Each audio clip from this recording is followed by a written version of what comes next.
Nagpunta si Ardelia sa paaralan, isinulat at iginuhit ni Do Dai Tha.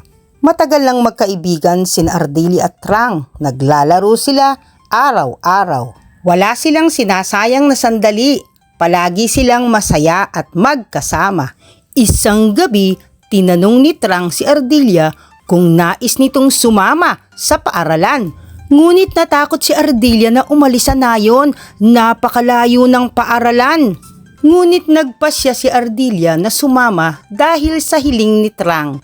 Sumunod na araw bago magbukang liwayway, ang dalawang munting magkaibigan ay nagsimulang maglakbay. Madilim pa ang kapaligiran habang tumatawid sila sa mga bundok. Maya-maya pa ay biglang napasigaw si Ardelia sa takot. Naku!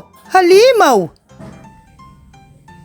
Inilawan ni Trang ang halamanan gamit ang lente at ipinakita kay Ardelia na ito'y isang bato lamang at napawi ang takot niya. Nagpatuloy sa paglalakad ang magkaibigan. Napadaan sila sa isang ilog na may rumaragasang mga alon. Nabahala si Ardelia. Sinabi niya kay Trang, "Bumalik na tayo, Trang."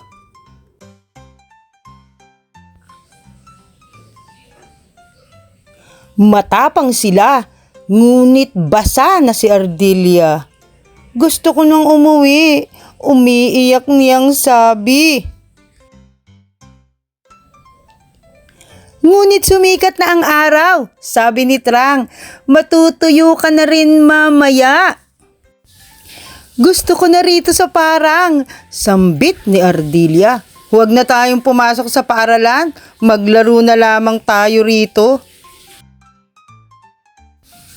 "Subalit, mas masaya sa paaralan kaysa rito," sabi ni Trang. "Tara na!" "Hindi," sabi ni Ardelia. "Hindi ako sasama sa iyo." "Malayo pa ang paaralan. Huwag mo akong piliting sumama sa iyo." "Ardelia!" sigaw ni Trang. "Tingnan mo! Nandito na tayo." Lahat ng ating mga kaibigan ay naririto. Hindi rin makapaniwala si Ardelia. Masaya ito.